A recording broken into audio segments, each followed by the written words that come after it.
Welcome to the Prevention Leaders Podcast. I'm your host, Dave Closson, and today we begin a story that may change how you see your work and maybe even how you see people.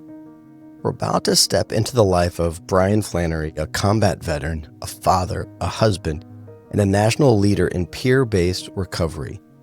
But this episode isn't about his leadership. It's about what came before. Bryan's story is one of pain hidden behind performance, of a soldier who was praised, promoted, and productive until the trauma he carried caught up with him. What makes this story so important for us in prevention is that it shows in vivid detail where systems break down, where pain gets missed, and where people fall through the cracks. And how close so many are to the edge, even while appearing strong. So listen closely. This isn't just about Bryan. It's about the Bryans in your community, the ones you're working to reach, and it starts right now. Welcome to Prevention Leaders Podcast with Dave Closson, your source for insights into the world of substance misuse prevention. Each episode, Dave brings you the latest strategies, expert discussions, and real-life success stories designed to empower your work and inspire impactful change. Whether you're a prevention professional, community advocate, or simply passionate about making a difference, this podcast will keep you informed and motivated. Get ready to lead with a confidence that drives lasting results. Let's lead the change together. All right, folks, we're back for another episode of the Prevention Leaders Podcast, and today I've got my newfound friend Bryan here with me. Bryan, welcome. Hey, thanks for having me. It's been fun looking forward to this conversation, just in our backstories, how similar they are, and the fact that, we both kind of had that light bulb moment of, you really aren't alone in life and in adversity and in healing. But this is going to be a great conversation. And before we really get into it, though, which I have a tendency to just do a cannonball and jump right in, but I know our listeners want to know just a little bit about sort of who you are. So you mind giving us sort of a highlight reel intro bio as to who is Bryan? Yeah, I'm a husband, 17 years this year. Father of 4 amazing kiddos, programs director for Reboot Recovery, associate pastor at a church here in Clarksville, Tennessee. Like most people, kind of grew up in a very traumatic situation and ran from trauma. Did so by joining the Army, served for 7 years, and then was medically retired. Kind of lost, hopeless, not sure what I was supposed to do in life, and couldn't find purpose, couldn't find any of these things. And so luckily, as you said, spoiler alert, I had a light bulb moment and really just found my purpose in this life. Bryan didn't grow up dreaming of serving in uniform. His entry into the military wasn't a patriotic call. It was a survival decision. Like many of the individuals we encounter in prevention work, Bryan's childhood was marked by trauma.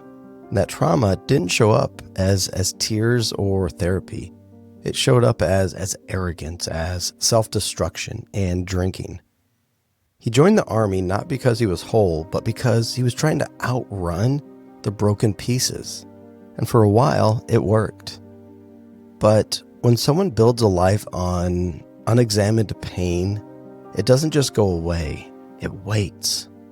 And when the pressure builds, it will find its way to the surface. Trauma that goes unaddressed becomes a pattern that repeats. It shows up in the stories we hear every day, in early substance use, disengagement from school, or impulsive life choices. If we want to change the future, we have to understand the roots. Yeah, I was a jerk. I was super arrogant, super prideful. I was an alcoholic. Leading into the military, I wish I could tell you that, I joined the military strictly because of love of country and passion, but that's just not true. I had made some really bad decisions and put myself in a really tough spot to where the only thing that I saw, the only opportunity I saw of improving my situation was joining the military. And of course, I was in high school when 9/11 happened. And so there had been this sense of responsibility and duty. But yeah. And so knucklehead as a teenager led to really bad decision making. I failed out of 2 different colleges and just wasn't happy with life. And actually, my now wife, I had met her, and she was like the first thing in my life that was important to me outside of me. And so I was making really bad decisions. I was working a job from 11 a.m. until 7 p.m. Then I would get off work, go to the bar till it closed, then come home and just, rinse, wash, repeat. And she had left a note that just said, I can't do this much longer. And so I realized like I have to do something. So yeah, I joined the Army as a 13 Bravo artilleryman, also known as the King of Battle, in case your listeners were wondering. And yeah, I found a lot of success early on in the military. I mean, being 21 and prideful, arrogant, athletic, I learned very quickly in basic that I had a problem with authority and I had a problem with discipline. And they were really good at breaking me of that pretty quickly. And so it's funny, one of my drill sergeants, fast forward 12 years, I was coaching a little league team on Fort Campbell, Kentucky, because I still live here. And I heard this voice from the sideline, and he just said, hey, or something like that. But the way he said it, like I had chills go down my spine, and I snapped to parade rest. And he started laughing, and he was like, I thought you looked familiar. And I was coaching his son at baseball, and now we've become pretty good friends. And yeah, so that's pretty cool. Bryan found early success in the military. He got promoted quickly, earned leadership roles, and was doing exactly what the system told him to do: succeed. But at the same time, he was navigating unimaginable stress. A daughter born with spina bifida, a sudden reassignment, and a deployment to Afghanistan that changed everything. When the injuries came, both physical and neurological, the responses were as predictable as they were heartbreaking. The story shifted from "thank you for your service" to "you're on your own. Drink water, take ibuprofen, and push through." And what's most painful here is how normal this is. For many of the people we serve, their moment of greatest need is not met with empathy, but with indifference, disguised as protocol. When someone reaches out for help, how we respond matters.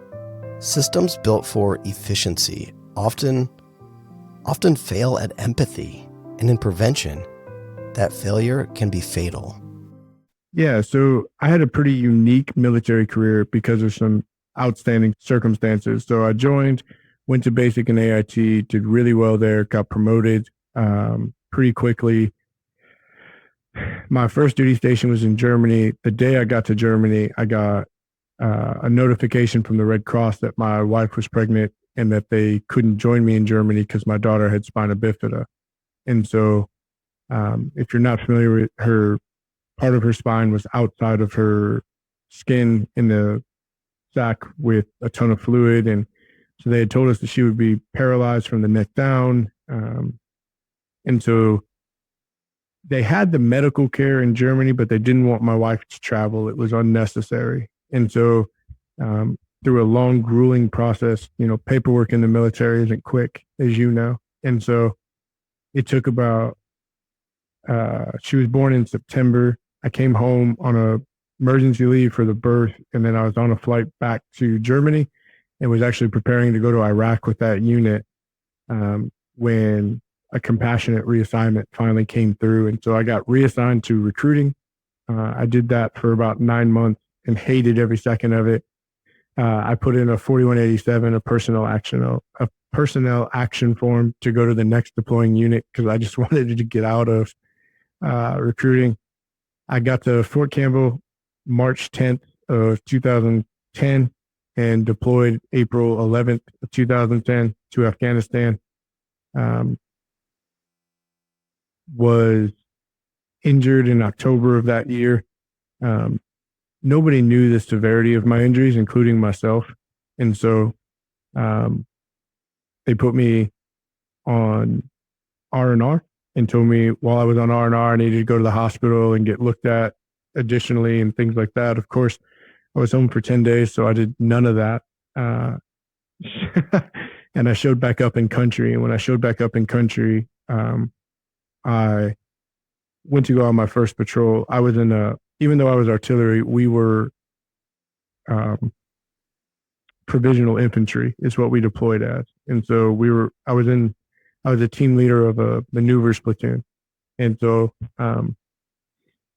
I got back, did my PCCs, PCIs, was, some of the best times of my life were sitting around the fire at the strong point with the soldiers and talking life and whatnot. And went to go on patrol the next day, and I couldn't keep pace. I was in significant amounts of pain in my neck, in my back, in my hips, my knees.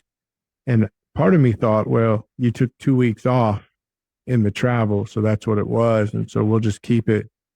Yeah. And it was just very clear to my platoon sergeant, platoon leader, and even first sergeant that something was really wrong.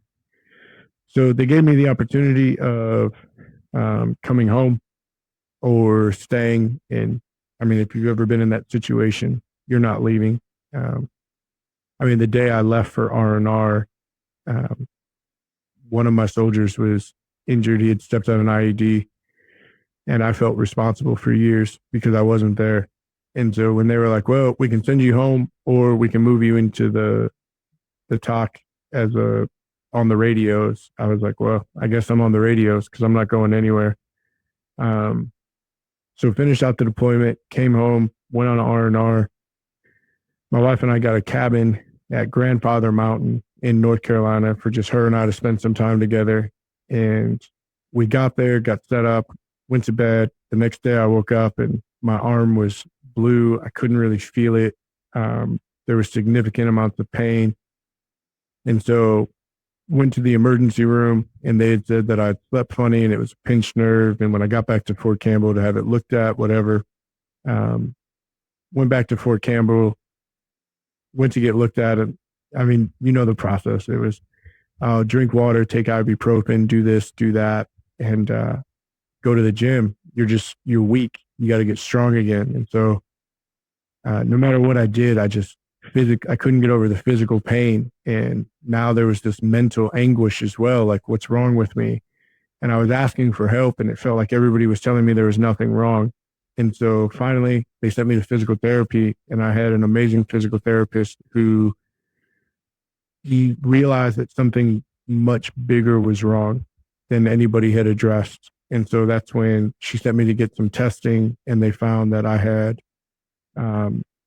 fractured C6, my C6 vertebrae, that I had some discs that were damaged pretty severely, as well as other issues. And so out of nowhere, I go from leave to being sent to the Warrior Transition Battalion, which was really hard because all my guys, all my soldiers, all my peers, my leadership, now everybody that I had just been with for a year that I trusted, I was by myself at this WTU.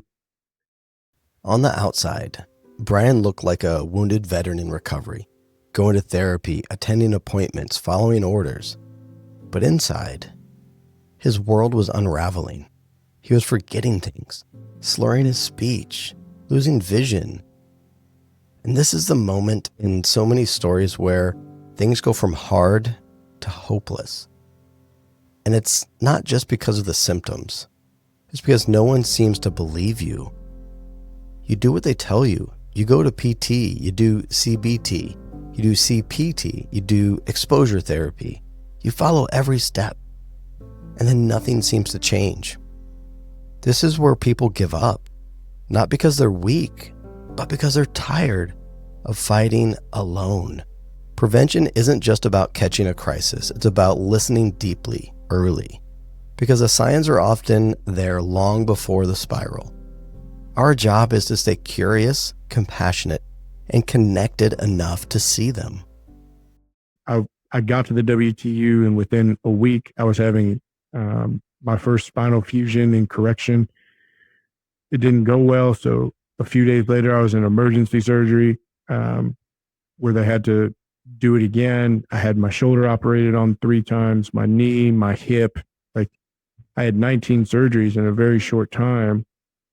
Meanwhile, the alcohol and everything else was still kind of front of my life. And because of all the physical stuff, I hadn't even stopped and taken a look at the other ramifications of deployment, right? And I was having a real hard, like, my speech was off. I was stuttering. I was struggling with memory and all these other aspects. My vision was really bad. And so finally I had a doctor at the WTB that was like, we need to get you assessed for traumatic brain injury. And so I went to the traumatic brain injury clinic, and they ran an assessment, and I did have multiple TBIs. And so started going through that process as well, and those appointments, and trying to figure out the speech and vision and memory and learning tools and tricks to kind of get through without people noticing. And so honestly, just out of nowhere, I went from a 24-year-old healthy leader to feeling broken and feeling alone. And so I guess that's kind of the snapshot of my military career. I don't know if I actually answered the question you asked, but that's all right.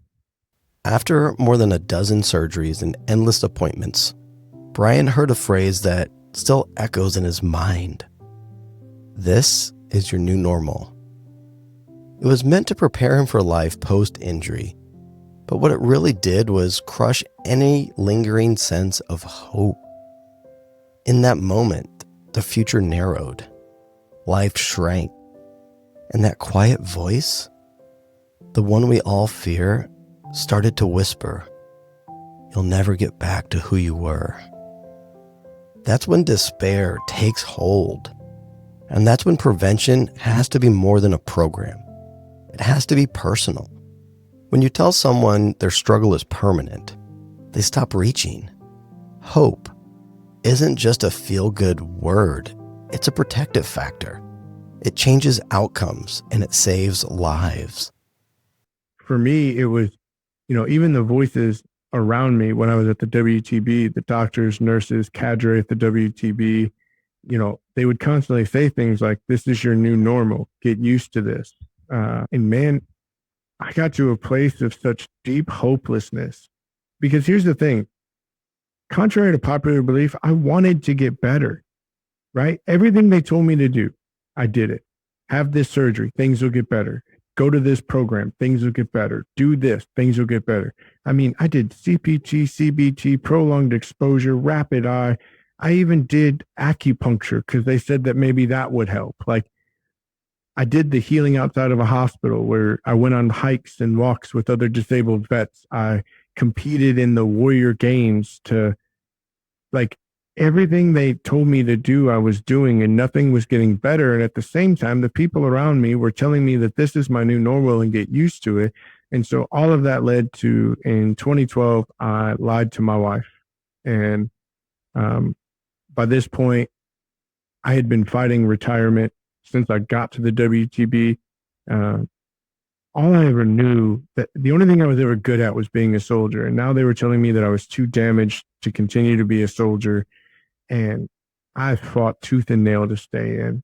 And in 2012, I had the realization that I wasn't going to win this fight, and that I was going to have to medically retire. And it was crushing. It was crippling. Bryan didn't want to die. He wanted the pain to stop. He had done everything the system asked of him, and still, he was exhausted, physically, emotionally, spiritually. In 2012, he made what he thought was a final decision. He kissed his daughter, gave her a trophy, and took what he calls the last photo. And then he went back to his barracks room and tried to end his life. Instead of dying, he woke up angry, confused, still here. And that's where everything began to change. The phrase, "he didn't want to die," is more than a cliche. It's the truth for most. They don't want to disappear. They want a reason to stay.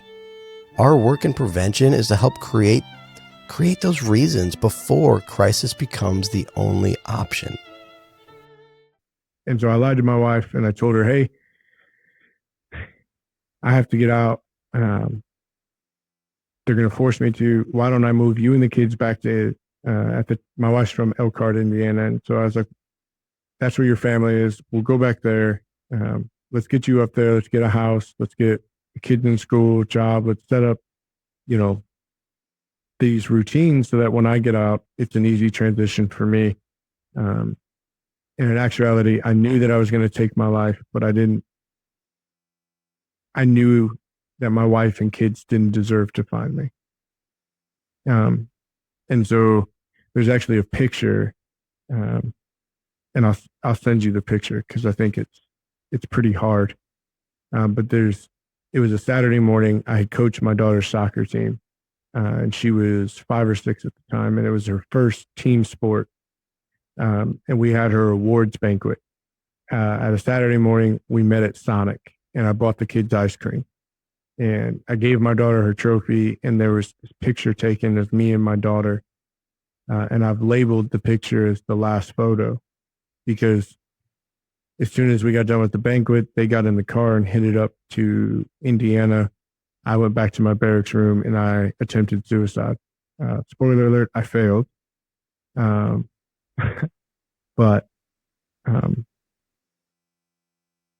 yeah, and the interesting thing about my suicide attempt, if I'm being honest, I didn't want to die. I was so tired of the physical, emotional, and mental pain.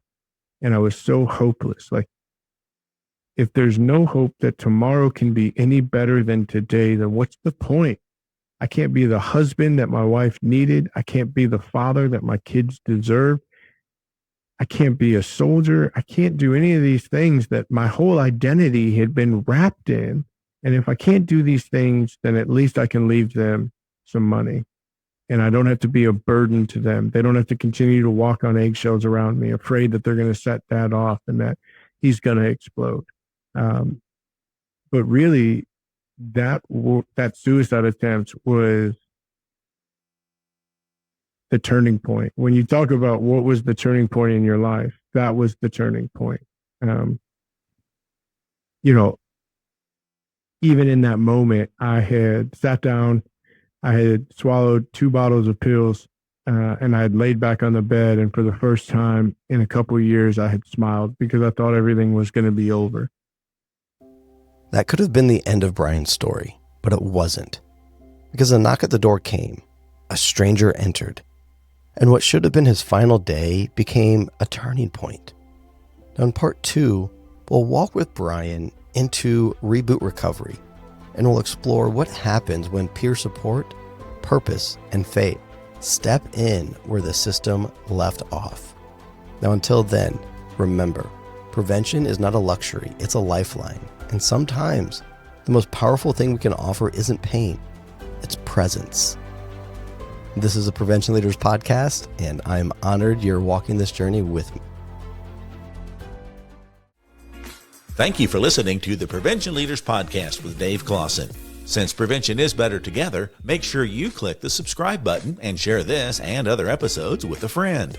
If you have a topic idea or guest suggestion, follow us on social media or email us at info@preventionleaders.com.